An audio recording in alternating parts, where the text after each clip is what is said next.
دنیا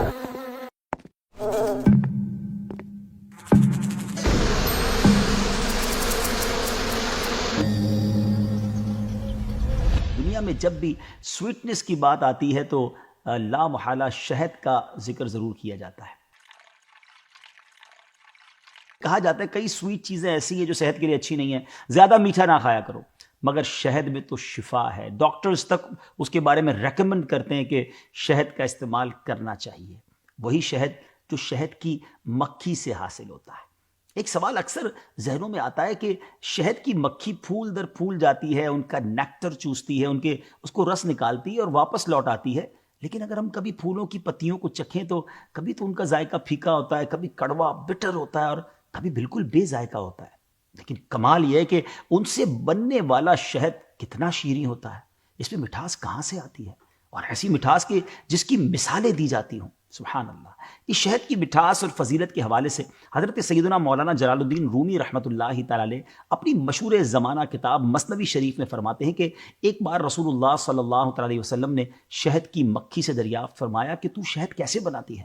اس نے عرض کی، یا حبیب اللہ صلی اللہ تعالی علیہ وآلہ وسلم، ہم باغ میں جا کر ہر قسم کے پھولوں کا رس چوستی ہیں اور پھر وہ رس اپنے منہ میں لیے ہوئے اپنے چھتوں میں آ جاتی ہیں اور وہاں اگل دیتی ہیں، اور وہی شہد ہے۔ ارشاد فرمائے کہ پھولوں کے رس تو پھیکے ہوتے ہیں اور شہد میٹھا، یہ تو بتاؤ کہ شہد میں مٹھاس کہاں سے آتی ہے؟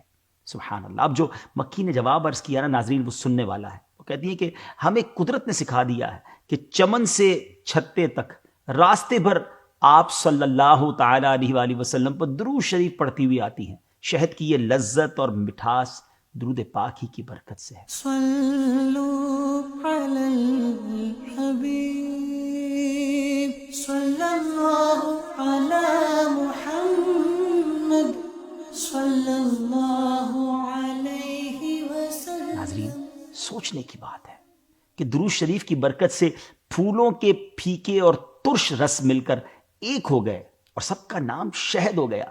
ایسے میں سرکار دو عالم علیہ السلام کی غلامی کی برکت سے سارے عربی، عجمی، آل اراؤنڈ دا ورلڈ کے لوگ، مختلف مزاج کے لوگ ایک ہو گئے اور ان کا نام مسلمان ہو گیا۔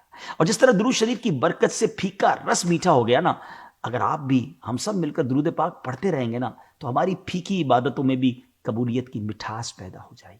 کوئی ایسا ہے میرا بھائی جو گناہوں کی پھکاوٹ میں اور کڑواہٹ میں مبتلا ہے اور چاہتا ہے کہ زندگی نیکیوں کی مٹھاس سے تربتر ہو جائے، اسے بھی چاہیے کہ اپنی زندگی میں درود پاک کو شامل کر لیں۔ اور یاد رہے، درود شریف کی برکت سے شہد شفا بن گیا۔ اس طرح اگر ہر دعا میں ہم درود پاک کو شامل کر لینا تو وہ دعا بھی مرض گناہ کی شفا بن جائے گی۔